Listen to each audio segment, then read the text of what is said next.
Bonjour les juniors, bonjour aussi les seniors qui ont su garder les yeux grands ouverts. Et bienvenue dans le jardin de grands pas. Aujourd'hui, nous allons étudier les hyménoptères. Oui, c'est un terme un peu savant, mais en fait ça veut simplement dire ailes membraneuses. C'est donc le groupe des insectes qui comprend les guêpes. Ici un exemple avec une guêpe maçonne.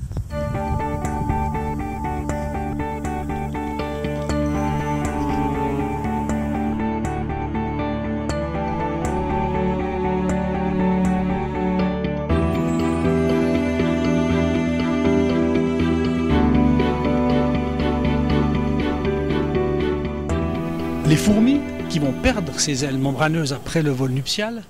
Pas la trop de plus de 5. Allez, on ne se touche pas les antennes. La distance, c'est quoi? 1 cm, 2 cm, 1 cm, 2 cm. Je sais jamais. Et puis, laissez-moi vous raconter d'abord une petite anecdote. C'est une histoire vraie, qui m'a été racontée par un copain. Ça se passe pendant qu'il faisait son service militaire. Il était dans l'artillerie.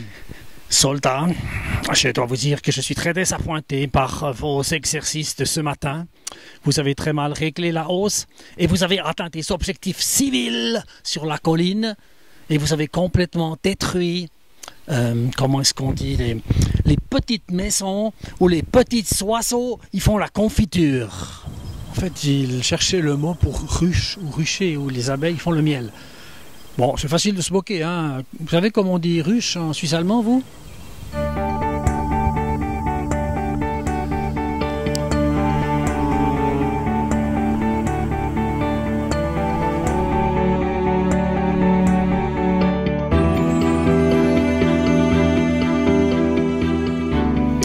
À ne pas confondre avec certains diptères 2 ailes, cousins des mouches, comme les cirphes par exemple. Vous avez un exemple sur mon poignet là, qui sont donc des insectes qui vont prendre les couleurs de l'abeille et de la guêpe, pas folle la guêpe, non la mouche, pour ne pas être ennuyés. Attention au danger, signalent les bandes noires et jaunes. Mais ces insectes sont complètement inoffensifs et ne piquent pas. Ce sont, vous les avez peut-être déjà vus, des animaux qui font du surplace, un peu comme des drones. Les fourmis, les abeilles, les guêpes, des insectes très connus parce que des insectes sociaux, donc qui vivent en société. Des grands groupes à la tête desquels il y a en général une reine, et oui, et beaucoup d'ouvrières qui travaillent pour la colonie. Il existe dans ce même groupe des hyménoptères tout un tas d'espèces différentes qui vivent en solitaire et qui sont moins connues. Dans ces insectes solitaires, nous avons des abeilles maçonnes. Et puis, il y a aussi les guêpes maçonnes. On va commencer par les abeilles. Il y a plusieurs espèces. Et là, nous allons observer des osmies. Les osmies qui vont chercher des infractuosités, des trous, des fentes, pour pouvoir aller pondre leurs œufs.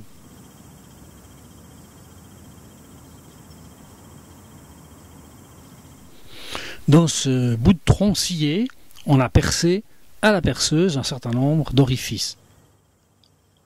Ici, ce sont dans des bambous qu'ont lieu les visites. Mais quel est donc ce manège? Waouh! Championne de la marche arrière, dis donc. Ah, quelle dextérité!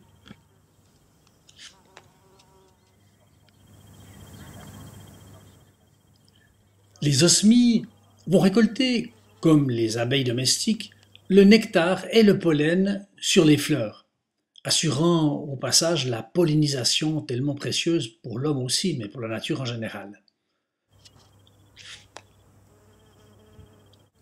L'osmie, elle, ne va pas fabriquer de miel. Mais alors que fait-elle avec sa précieuse cargaison? Alors, avec le nectar qu'elle a récolté dans son jabot, elle va le déposer au fond de la galerie. Et ensuite, elle va déposer le pollen qu'elle aura accumulé sur son abdomen. On appelle ça la brosse à pollen. Et elle va secouer comme ça son abdomen pour le déposer. Et ensuite, elle va mélanger le nectar et le pollen pour en faire ce qu'on appelle le pain d'abeille. Drôle de nom, hein? Elle le tasse. Après 10 à 30 voyages, waouh, ce travail! Eh bien, la femelle pond un œuf sur ce pain d'abeille, il y en a assez, et un peu plus loin, en laissant un espace, elle construit une paroi frontale avec de l'argile.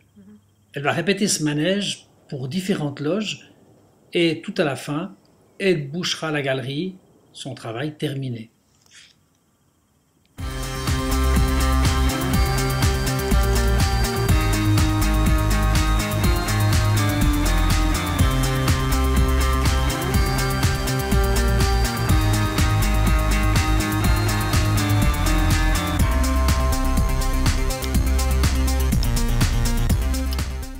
Vous n'avez pas tout compris, c'est pas grave. Petite révision avec la couleur.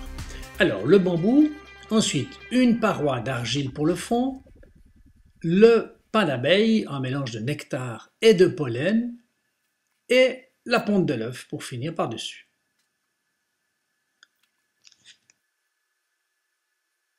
Et c'est reparti pour une nouvelle logette.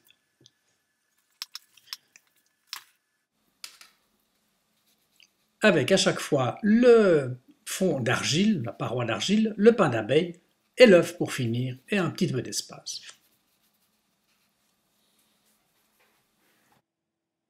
Un bambou ouvert avec à gauche le pain d'abeille et l'œuf blanchâtre. Ici, 4 logettes avec leur contenu en coupe dans un bambou. Sur la gauche, le mélange nectar-pollen, donc le pain d'abeille, et au milieu de l'image, l'œuf, cette petite virgule blanchâtre qui donnera lieu à une larve. Les œufs fécondés, ceux qui donneront des femelles, sont disposés au fond de la galerie.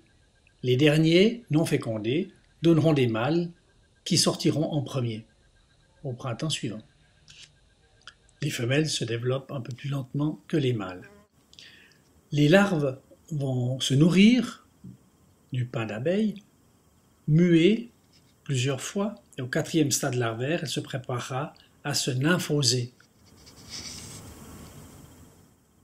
La dernière mue se passe à la fin de l'été ou au début de l'automne, et l'animal restera à l'intérieur du cocon protecteur jusqu'au moment de l'envol, en mars de l'année d'après.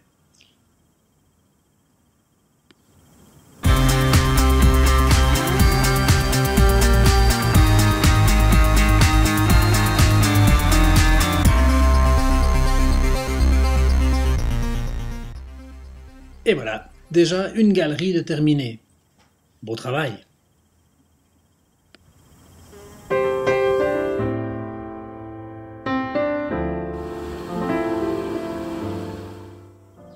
Autre espèce d'abeille sauvage ou solitaire.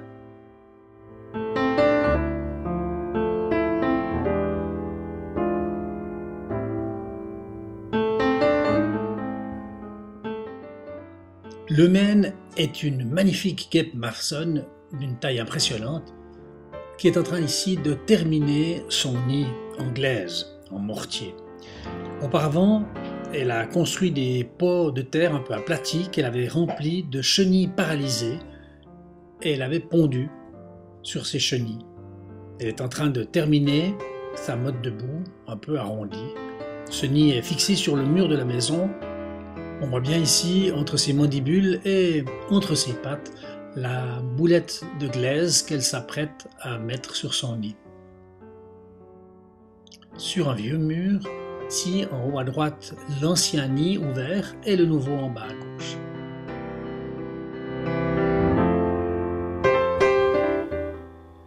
Début juillet de l'an dernier, je suis dans mon bureau et je suis intrigué par le vol d'un insecte noir. À plusieurs reprises, il se dirige vers des bibelots et en y regardant de plus près, je découvre qu'il entre dans une petite crousille, un souvenir de famille. Et qu'y a-t-il à l'intérieur? Ah, des petites jarres en terre. C'est bien une guêpe maçonne qui passe par la petite fente prévue normalement pour la monnaie. Magnifique hyménoptère qui essaye de faire passer à l'intérieur quelque chose. En ouvrant le toit du petit chalet, on découvre une araignée et une jarre pratiquement complètement fermée. Mais qu'est-ce que c'est?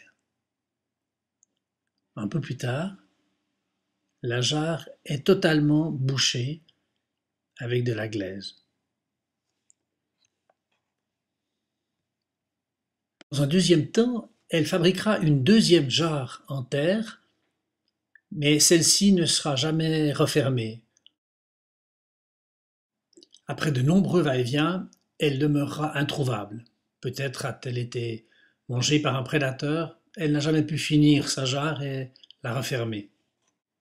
Voilà déjà ce qu'elle avait amené dans cette jarre, des araignées paralysées pour servir de nourriture fraîche à ses larves.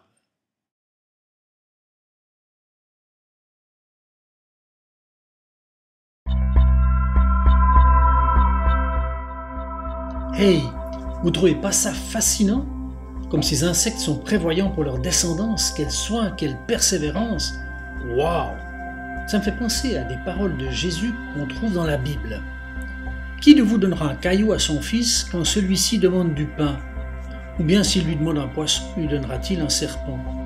Si donc tout mauvais que vous êtes, vous savez donner de bonnes choses à vos enfants, à combien plus forte raison votre Père Céleste donnera-t-il de bonnes choses à ceux qui les lui demandent? Voyez ces oiseaux qui volent dans le ciel. Ils ne sèment ni ne moissonnent, ils n'amassent pas de provisions dans des greniers, et votre Père Céleste les nourrit. N'avez-vous pas bien plus de valeur qu'eux? D'ailleurs, qui de vous peut, à force d'inquiétude, prolonger son existence? Ne vend-on pas 5 passereaux pour 2 sous? Cependant, aucun d'eux n'est oublié devant Dieu. Dieu prend soin des abeilles et des moineaux, et toi, tu as encore beaucoup plus de valeur qu'un insecte ou qu'un petit oiseau. Est-ce que tu l'as déjà réalisé?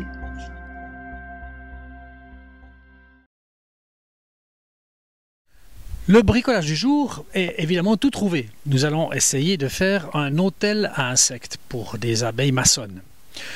Évidemment, pour ça, il faudra demander à votre papa ou votre maman de vous aider parce qu'il y a quand même des outils, ils peuvent être un peu dangereux. Première chose, se procurer un morceau de bois. Si possible, un bois dur, bien résistant, mais si vous avez que du sapin, ça ira aussi, il faudra juste qu'il soit un peu protégé des intempéries. Une perceuse avec une mèche de 8 pour les osmies qu'on vient de voir, mais il y a d'autres espèces qui font des trous plus gros, qui utilisent des cavités plus grandes et donc des diamètres plus grands, et donc du 10 ou parfois même des espèces plus petites avec du 6. Donc si on fait un petit peu des trous de diamètre variable, ça fera les heureux pour différentes espèces. Et après, mettre la mèche. Mon nom est Bond, James Bond.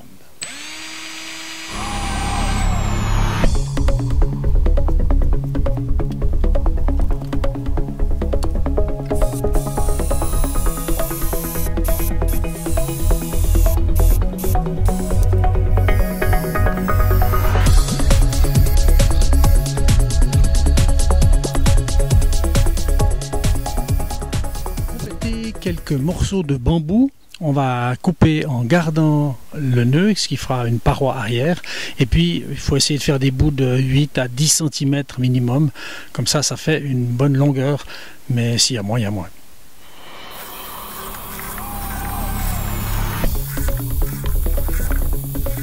Voilà, le bloc de bois, les quelques bambous, 2 petites planchettes, 4 petits clous, et l'affaire est faite.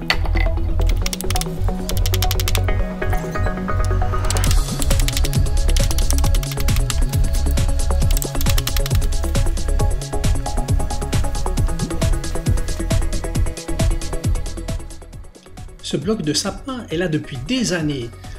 Bon, en guise d'hôtel, c'est plutôt un Formule 1. Eh ben, malgré cela, il affiche complet chaque année. À la prochaine, et ouvrez l'œil. La nature est juste fabuleuse, non ?